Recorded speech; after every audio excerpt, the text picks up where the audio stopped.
A Secretaria Executiva de Valorização e Qualidade de Vida traz como convidado de hoje para o Momento de Paz, pastor Caio Fábio. Pensador, teólogo, psicanalista e conselheiro, Caio é autor de livros e conferencista com longa experiência no Brasil e no exterior. A Secretaria de Economia do Distrito Federal deseja a todos um bom momento de paz.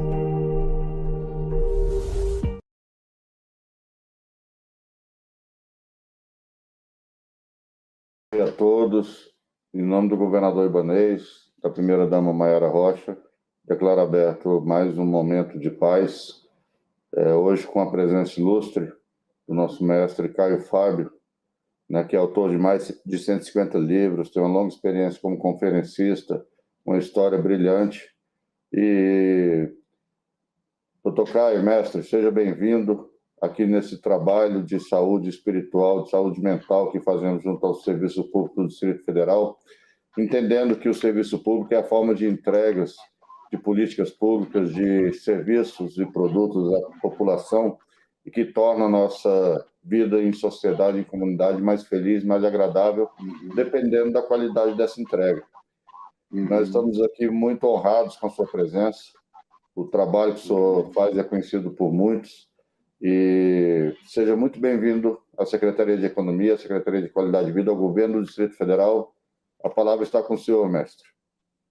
Muito obrigado de coração, secretário André Clemente e amigos, todos os que se envolveram nessa minha vinda, que eu agradeço, e o privilégio é meu estar aqui com todos vocês e com todos os servidores que vierem a participar, a ver, a ouvir. Eu quero falar sobre a impossibilidade de se ter qualquer que seja a política pública efetiva sem que nós tenhamos um treinamento de paz. É impressionante como se faz treinamento para tudo. Só não se treina as pessoas para a vida em paz. E sem paz, o que a gente entende e o que Jesus ensina, e todos os sábios do mundo verdadeiramente lúcidos ensinam, é que é impossível a gente realizar qualquer coisa que tenha significado, que tenha continuidade e que produza o resultado objetivado por qualquer que seja o gestor lúcido e consciente, que é de promover saúde humana, desenvolvimento humano, bem-estar pessoal, capacitações que se manifestem e que cresçam, dons que se desenvolvam e, sobretudo, a alegria simples de trabalhar, de servir. Isso tudo decorre de uma harmonização interior, que a gente chama de paz. E a Escritura, por exemplo, eu estou aqui diante de mim com a minha velha Bíblia cinquentenária, que vem sendo lida por mim há tantos anos, aqui diante de mim, mas ela está toda gravada no meu coração, no meu entendimento.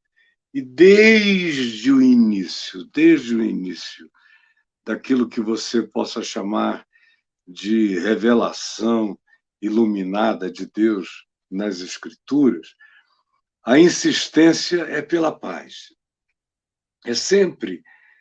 E o que não é paz, o que é iniquidade, injustiça, desamor, privilégios egóticos, caprichos pessoais, injustiças e desigualdades brutais, realidades essas, todas elas, que quebram, que esfacelam, que destroem a possibilidade da paz, essas coisas que às vezes a gente nem nota o quão terríveis elas são permitidas entre nós como realidades da expressão voraz da natureza humana.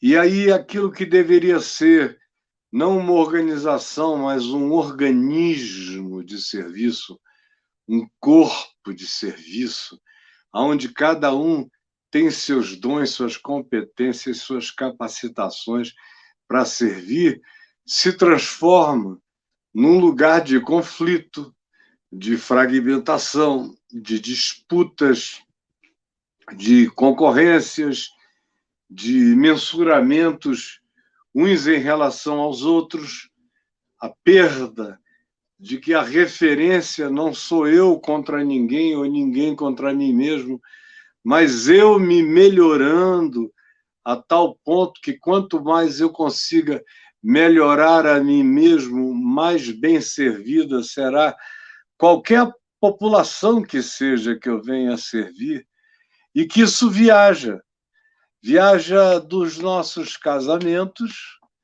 passa por dentro das nossas famílias nucleares, atinge os nossos vínculos de parentela extensiva e acabam se manifestando em todos os outros modos de relação fraterna, vinculada, societária, social ou de qualquer natureza. Sem paz, Jesus disse, tudo afunda. Ele disse que uma casa dividida contra si mesma vem a ruína. Por exemplo, no serviço público, a gente fica acostumado com a ideia de que a concorrência tem que ser a manifestadora da competência. Então, é um contra o outro para se ver quem é que se sai melhor, ao invés de ser cada um se melhorando e o observador da governança, da gestão, aproveitando cada um, aonde cada um se sai bem, o que se tem é o oposto. É concorrência, é disputa, é inveja, é ciúme, é divisão, é boicote, é ouvido moco para não perceber a necessidade do outro, ou da coletividade, ou do grupo, ou do departamento. É um olhar que sorrir enquanto observa o outro como alguém a ser batido, a ser vencido, a ser superado. É óbvio que o que eu estou dizendo resumidamente aqui, quem quer que esteja ouvindo pode até pensar que seja uma fala exagerada, mas os que estão dentro do processo sabem perfeitamente como é que as coisas funcionam. Eu sei como elas funcionam a partir das milhares de famílias que eu ouço, milhões durante quase 50 anos de prática de atendimento humano. Vejo isso dentro de casa, vejo isso na relação de pais com os filhos. Tem gente que acha que é possível ter um casamento feliz com tanta raiva, amargura, desprezo entre os implicados que deviam ser cônjuges, mas acabaram se casando uns contra os outros. Ou famílias rachadas, divididas, de gente que se odeia, que se quer mal, que boicota um o caminho do outro, que põe tropeço, que cria armadilhas, produz tramas contra o outro, inventa, não de todo, mas o pedaço suficiente para criar dúvida e gerar inquietação. E ainda assim se pensa que com eventos familiares intercorrentes a gente pode manter isso tudo funcionando em paz. E eu não vi nem na história humana, observável, registrada, e nem na acumulação da minha própria observação da vida humana, nenhum projeto dessa natureza que termine bem em nenhum âmbito da existência, inclusive nos governos, em qualquer expressão de governo. Um governo federal que promove divisão está destruindo a nação. Um governo local que não cria as condições do ajuntamento e da reunião orgânica daqueles que são os servidores públicos, aquele que governe que não veja que isso é prioridade, está simplesmente amputando membros de funcionalidade extraordinária para a organicidade da governança, que aconteça com qualidade e com ação de criação espontânea, de doação feliz ao projeto e à proposta que está apresentada.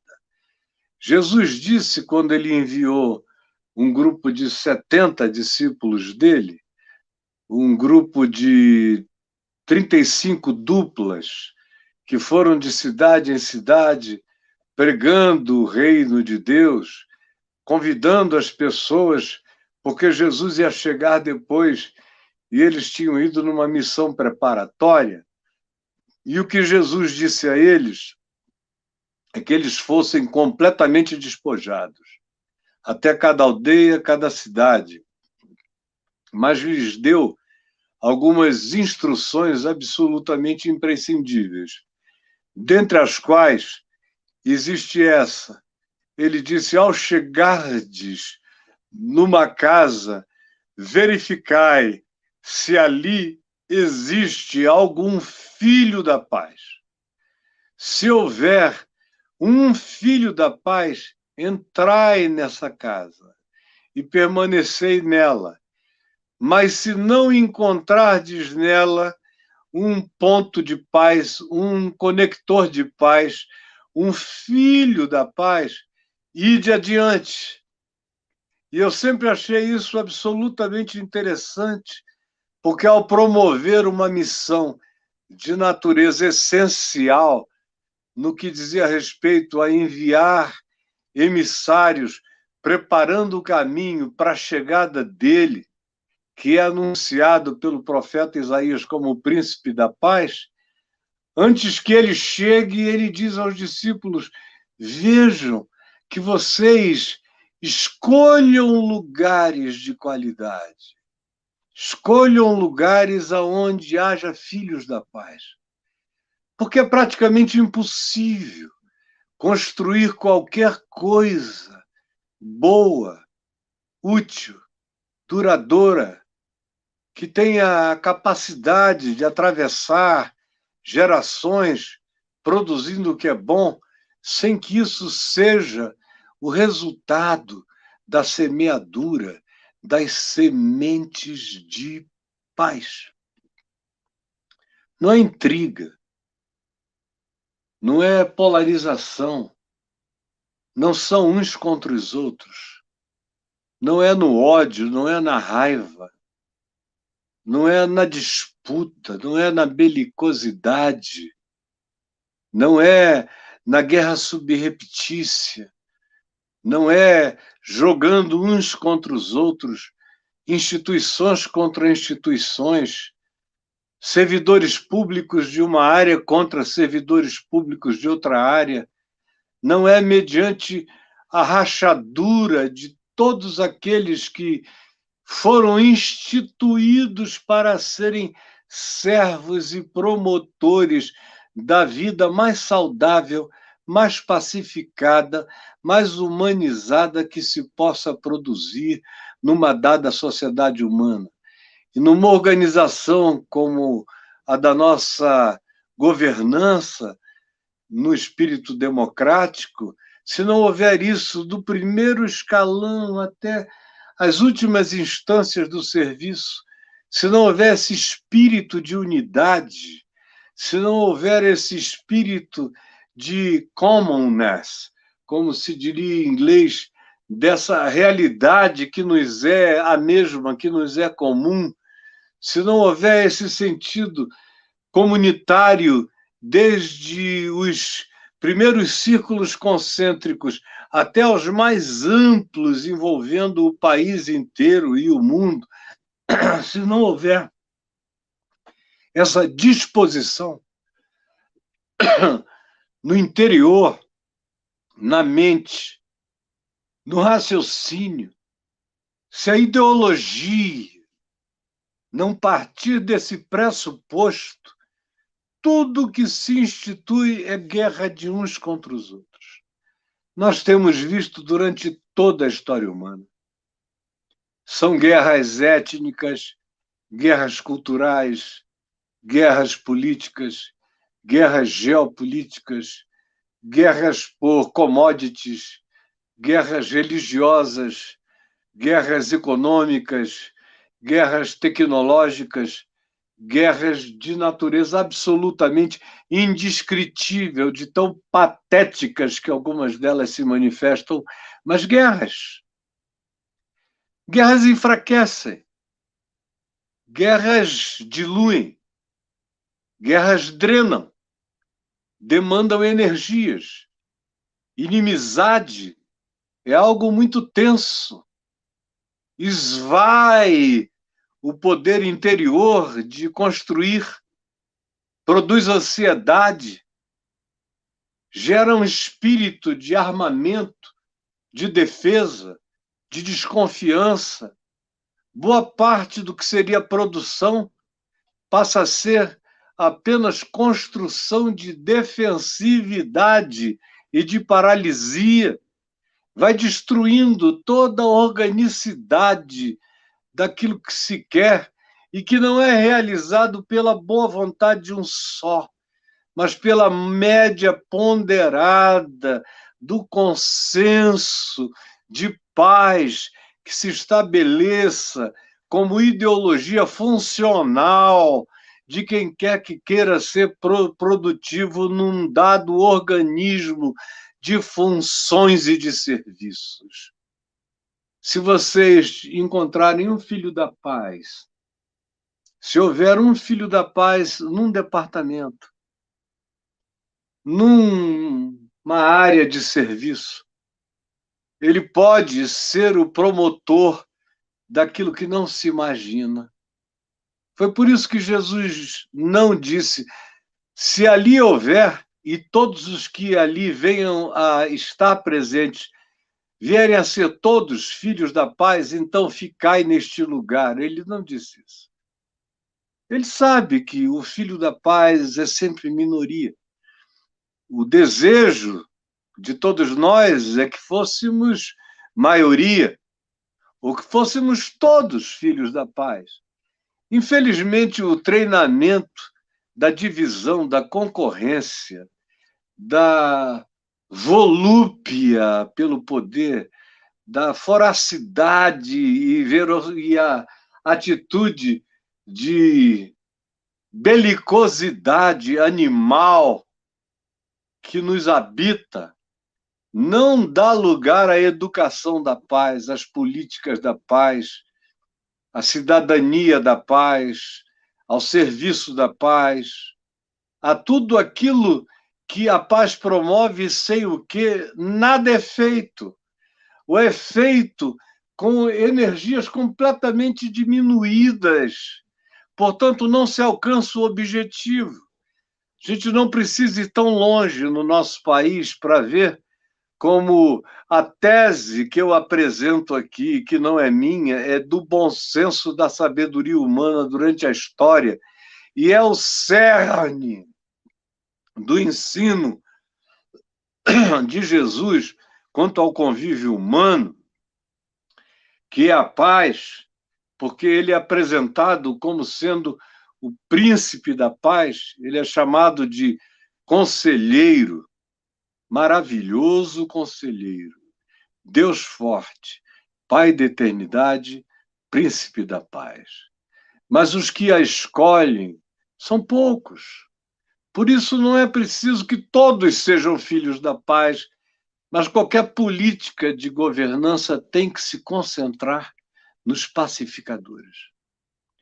Como disse Jesus, os pacificadores são os sumo pontífices das realidades humanas, são os que constroem pontes, são chamados de filhos de Deus, bem-aventurados, os fazedores de pontes, os que preenchem abismos, os que ocupam espaços, gaps, vazios, aqueles que se dedicam a se deitarem e se transformarem em pontes vivas sobre a tormenta, para que outros consigam atravessar, chegar a um lado melhor.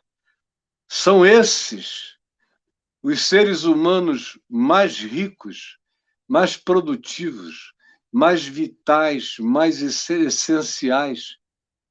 As grandes manifestações de realidades que se tornem bem-sucedidas não são patrocinadas pela concorrência feroz e desleal que se promova entre as partes de um dado grupo, de uma dada organização, de uma dada instituição.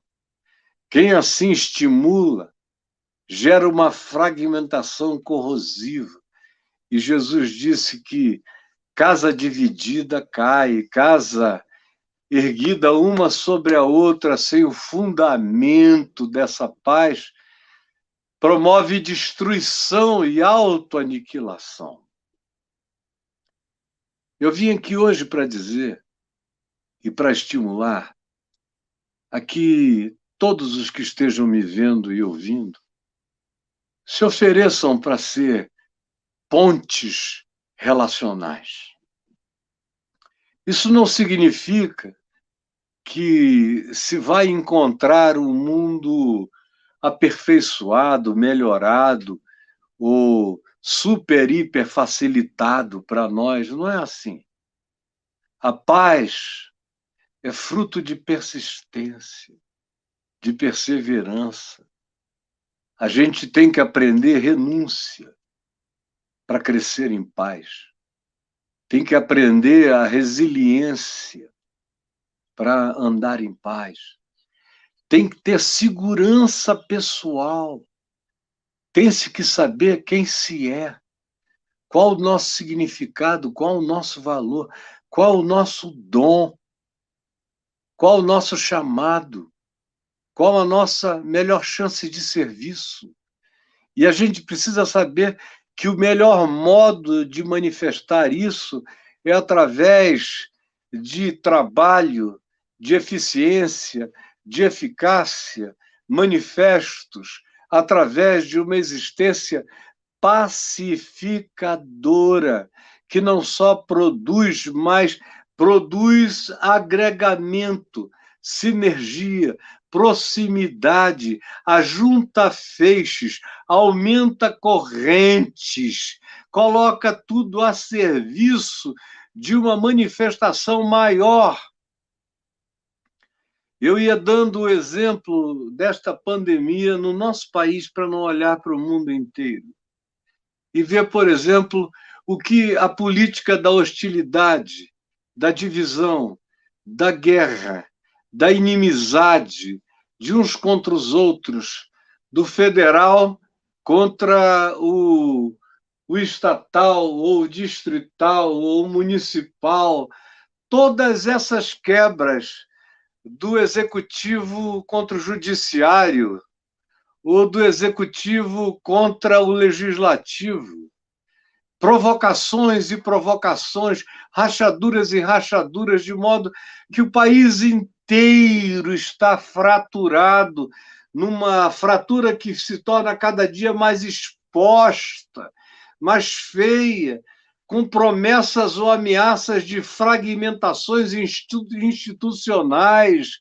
Como é que se pode esperar que qualquer que seja a prosperidade inventada venha a se realizar entre nós?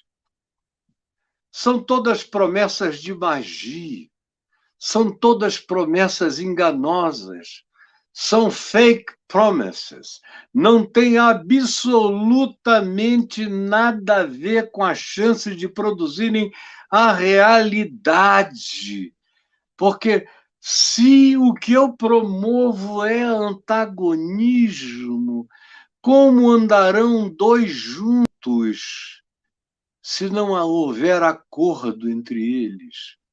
Como haverá um país que se levante da sua própria desgraça se não houver acordo entre as partes? Como nós venceremos algo que mata de maneira eficiente e eficazmente comum, numa transmissibilidade sem discussão entre as variantes, enquanto nós, que somos os atingidos, nos odiamos uns aos outros, nos boicotamos mutuamente, evitamos o que pode curar, promovemos o que não tem eficiência e eficácia, dividimos as forças que deveriam estar unidas no mesmo combate, e todos os dias alguém se manifesta com a vontade de, ao invés de unir, dividir, estabelece abismamentos cada vez mais intransponíveis do processo, e a população vai se sentindo na obrigação de escolher lados e de se armar. E eu fico olhando para o ano que vem com muita preocupação no coração, porque a tentativa de pavimentar o pior vem sendo feita e só pode ser enfrentada pelos homens e mulheres de paz, gente de boa vontade. A gente não vence polarizações polarizando-nos na mesma intensidade já polarizada, só que no nosso caso na outra direção e extremidade. Polos antagônicos não são vencidos pelo choque uns dos outros, não é assim que eles se resolvem. Polos antagônicos são vencidos quando a lucidez vai tomando conta da maioria e a maioria vai deixando os polos, por entender que os polos são idênticos, que os polos são egocêntricos, que os polos são etnocêntricos, que os polos são centrados em ideologia de radicalismos e de visceralidades antagônicas. Só aqueles que vão percebendo que nas polarizações só existe choque destrutivo, implosões, só existe o efeito pueril da desgraça. O que nos pode salvar de polarização é a compreensão de que a saúde habita sempre a moderação, que os excessos são sempre adoecedores e que as escolhas por aquilo que se põe para existir como antagonismo absoluto a alguma outra coisa ou lado do processo, ambas as coisas que assim se entendam estão fadadas a promoverem apenas o que vai miserabilizar a existência da maioria. Nós estamos vivendo como nunca.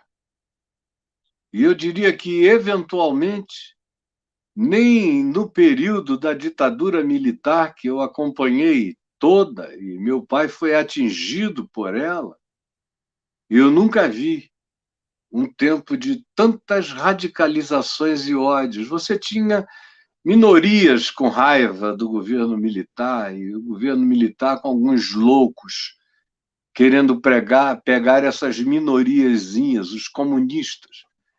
Quase todos amigos meus, alguns já morreram, outros estão vivos. Todos com a cabeça branca, com a barba branca, todos cansados. Todos se equilibraram, todos viraram sensatos, todos se acalmaram. Mas eram eles aqueles que se julgava que eram os inimigos da nação e não tinham poder nem para fazer a menor das ações antagônicas acontecerem. Hoje eles mesmos todos, os meus amigos, sabem disso. Nem naquele tempo, nem quando eu tinha amigos exilados, a gente sentia o país tão dividido como agora. Agora, aparentemente, a gente está vivendo sob uma ordem institucional de natureza democrática, mas nunca houve tanta ameaça, tanta anarquia destrutiva, tanta ruína sem projeto de soerguimento de coisa alguma, destruição pela destruição, pela a inimizade e desprezo contra a natureza, a raça, o modo, a cultura do outro. Sem paz, nada se torna forte. Eu, sem paz, não tenho poder de produzir para minha família. Eu tenho 6 filhos, 5 netos, minha esposa, uma quantidade enorme de outras pessoas que dependem para viver de mim, do que eu faço. Sem paz a gente não levanta. Sem paz a gente existe com a energia que sobrou. Sem paz não há dentro de nós a projeção do que de melhor a mente poderia construir e projetar para realizar. Sem paz, vem o enfraquecimento que produz pânico, que produz desistência, o que gera aqueles cansaços falentes no coração da gente. Sem paz, a gente não se levanta para ser grande nunca, para tratar das feridas. Enquanto a gente não é filho da paz, a gente abre feridas. É só quando se é filho da paz que a gente não quer saber quem são os feridos e cuida de todos. A paz indiscrimina. A paz não faz acepção de pessoas. A paz acolhe. A paz não quer saber quem são os que estão com frio.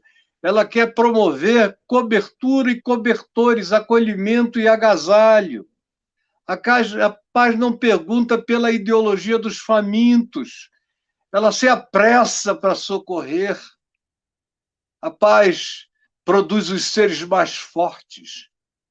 Os seres mais fortes são aqueles que não têm tempo para olhar para trás, para voltar, para responder a insultos, para brigar as guerras que não são as lutas da paz.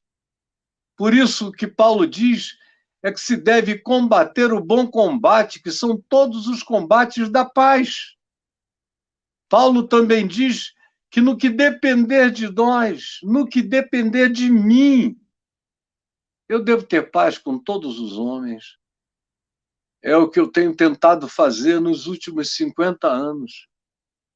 Do que tem dependido de mim, eu tenho buscado ter paz com todos os homens. E tenho resistido com paz o ódio daqueles que pela minha pregação de paz me odeiam, porque há aqueles que odeiam o que eu estou dizendo aqui. Hoje em dia, essa fala de paz é chamada de marxismo cultural. Compaixão, misericórdia, compassividade, acolhimento, ajuda mútua, solidariedade, empatia, carinho indiscriminado, tudo isso ou é coisa de otário ou é coisa de marxista ideológico e cultural. Até a prática e o ensino de Jesus são chamados hoje por algum nome dessa natureza ideológica, por aqueles que não querem paz na Terra. Mas nós não temos que ter tempo para dar as agendas da divisão entre nós. Nós temos que fortalecer todas as agendas da pacificação. Sabendo de uma coisa, eu podia falar aqui a próxima semana inteira, porque a minha vida é essa. Então, se você me desmaiar, eu te falo de paz e do que o Evangelho diz e do que paz produz, como força e poder. No entanto, para concluir, eu quero só deixar um texto do apóstolo Paulo aqui na carta dele aos Romanos, no capítulo 14, no verso 17, quando ele diz o reino de Deus, e o reino de Deus é uma definição de natureza teológica e existencial e escatológica. É teológica porque ela é assim classificada, porque foi anunciada por João Batista e Jesus é indicado como sendo o rei do reino, o príncipe da paz, do evangelho, que significa boa nova. Então, o reino de Deus é uma categoria teológica. E o reino de Deus é também uma categoria de natureza existencial. Porque Jesus diz em Lucas 17 que o reino de Deus não é uma torre, não é um zigurate, não é um centro de observação de estrelas, não é um templo, uma catedral majéstica, não é absolutamente nada disso que se possa fazer com pedra, tijolo, com diamantes e preciosidades. O reino de Deus não é deste mundo, o reino de Deus não é feito com pedras e tijolos, o reino de Deus não são pirâmides de Quéops, Quefre e Miquerinos, o reino de Deus não é marcado com pedras, ele é apenas subjetividade discernida no coração.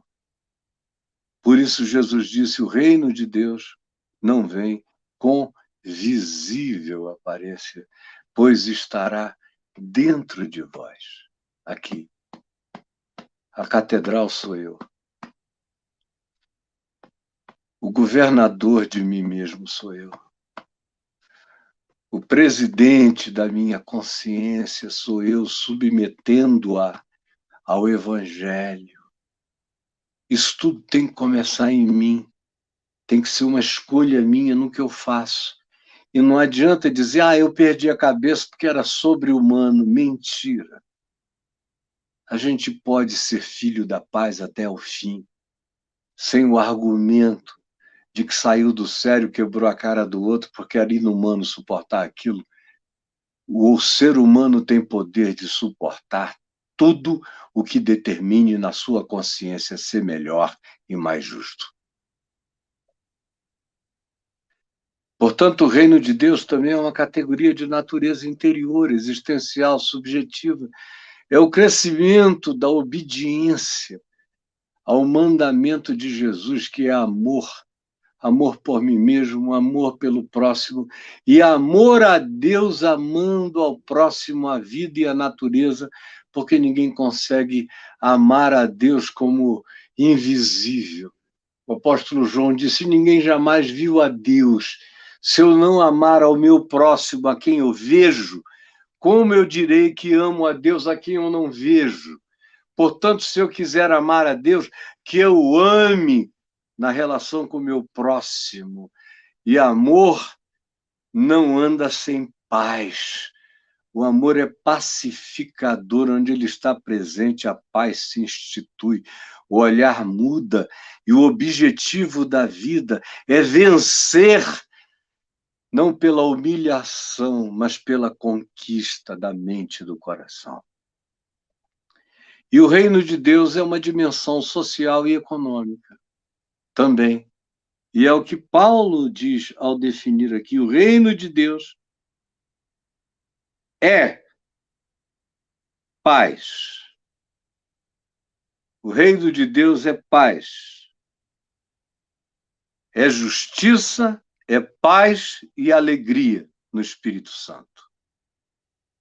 Se você que está me ouvindo, eu estou concluindo, quiser repetir isso comigo no seu coração, na sua mente, repita. Porque o reino de Deus é justiça, paz e alegria no Espírito Santo. Essa é a dimensão que inclui também o plano e a percepção e a compreensão econômico-social.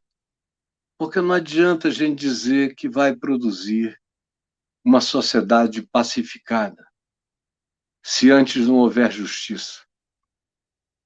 Não existe paz onde não há justiça.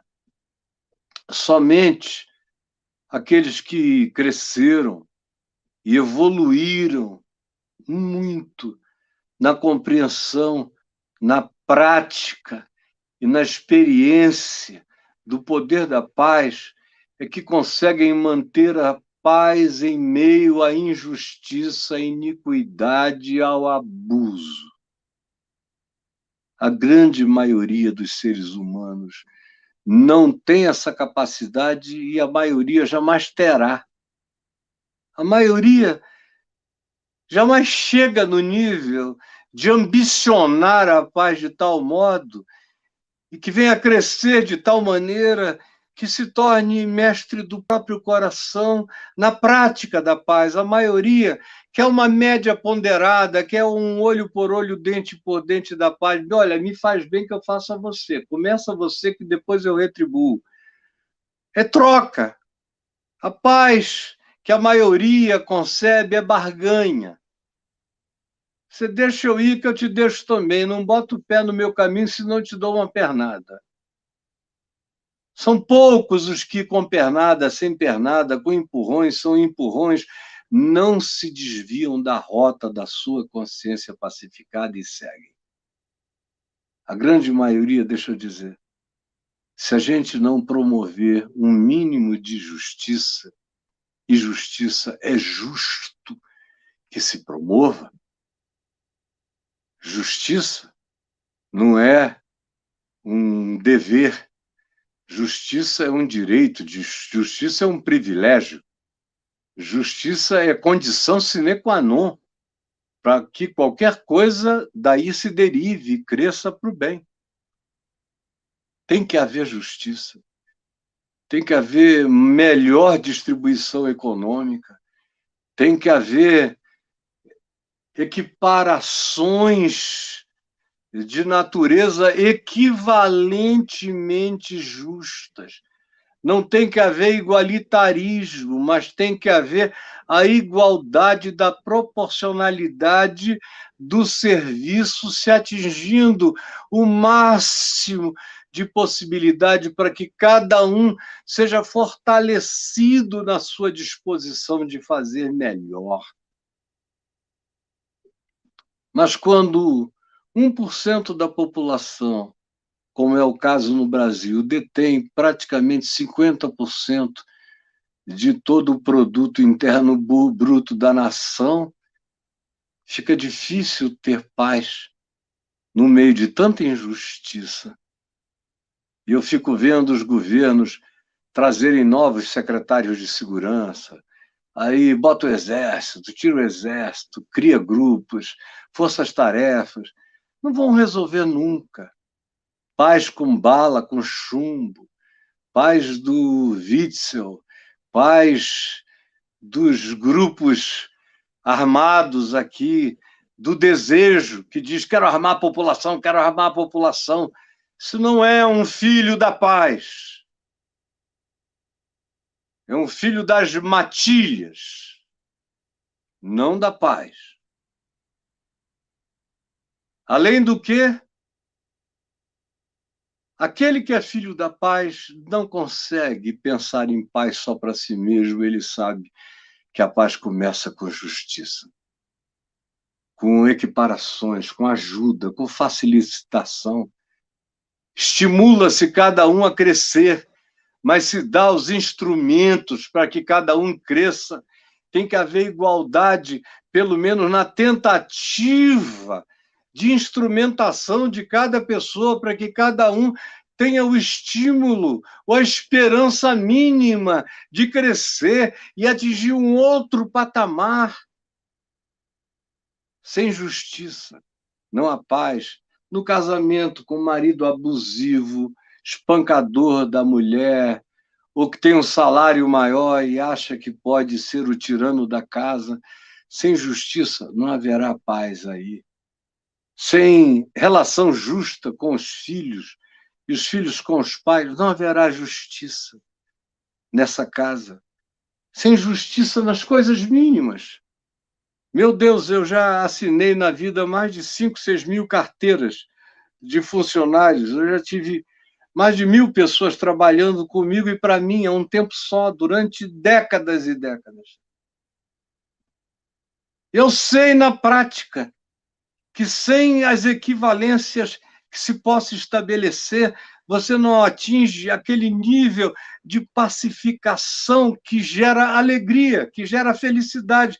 Porque o objetivo de tudo é que todo mundo faça tudo com felicidade. As políticas da paz visam produzir felicidade. Justiça produz paz. E paz gera alegria no Espírito Santo. Gera aquela efusão do serviço feliz, da manifestação dos dons e dos talentos, sabendo que você terá o espaço para expressá-los e os olhos de reconhecimento para vê-los e para estimulá-los. Qualquer que seja a prática mínima, do mínimo que eu estou dizendo nesses minutos que eu usei até aqui e que termino de usar agora, sem essa consciência, não existe absolutamente que se possa fazer, nada. Nem no nível pessoal, nem na sociedade familiar, nuclear e extensiva, nem no trabalho, nem no funcionalismo público, nem nas instituições maiores, nem nas médias, nem nas menores do nosso país. E nós sempre teremos um país em estado de guerra, pequenas guerras, guerras no campo, guerras, como a gente viu agora, um jagunço, como simbolização da produção agrícola. Isso é um sinal de guerra, guerra na ameaça de jogar caminhoneiros contra o povo, guerra na ameaça de botar o exército contra a vontade democrática, guerra no que se pede à população que se arme para que ela mesma seja a milícia de alguém contra a instituição democrática, ameaças e ameaças e rumores e bastidores que a gente acaba sabendo de mais intenções que vão sendo concebidas, aninhadas em corações que só concebem e só geram ovos de serpentes. Nesse espírito, nesse estado, nosso futuro é de calamidade. E enquanto essa palavra simples que eu estiver dizendo aqui não for crida, no Palácio do Planalto, no Congresso, nas instâncias de justiça, nas polícias, nos governos, nós vamos enxugar gelo até a nossa mão empedrar-se de ficar irregelada e nós não vamos produzir nada. Uma outra hora, eu espero vir aqui dizer outras coisas sobre paz e sobre as suas aplicações na segurança pública, numa quantidade enorme de coisas que, de certa forma, eu conheço de modo visceral e intestino pela minha prática pastoral. Mas por hoje eu paro aqui com essa pílulazinha que afirma de maneira indelével e verdadeira que sem as políticas da paz ninguém alcança justiça e prosperidade e alegria. E esse último item estabelecido pela medição de qualidade de vida de um povo, que é a referência da felicidade coletiva e social de um povo que não é medida por esturros de torcidas em estádios, nem por 4 dias de carnaval, nem por praias cheias no verão, mas por ventres alimentados, assentos escolares ocupados, crianças famintas, merendadas de alegria e felicidade nutriente, professores remunerados e distribuição de maneira que busque aproximação maior de todas as formas de justiça possível na relatividade de uma sociedade ainda tão precária como a nossa. Mas se a gente não tiver essa consciência, a gente não sai da areia movediça dentro da qual aparentemente temos estado.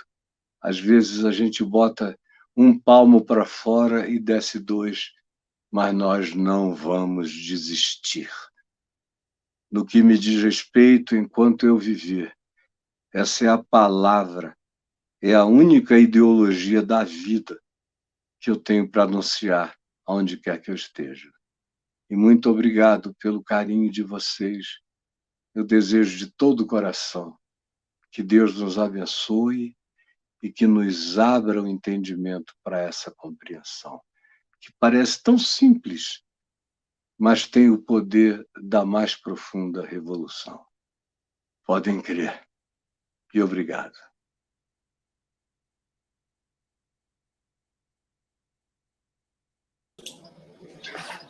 Mestre Caio, quero agradecer a Deus por sua existência,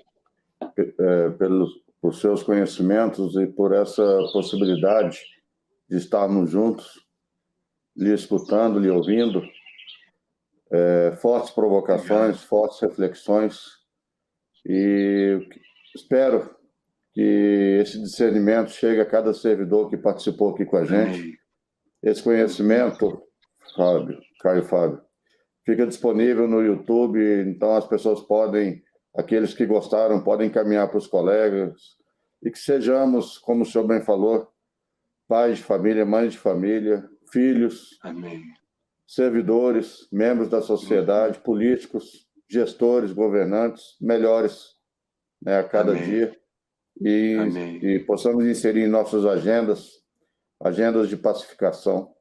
Eu estou muito emocionado, muito honrado com a sua presença. Muito obrigado, mestre. Muito obrigado. Estou ansioso pela próxima oportunidade.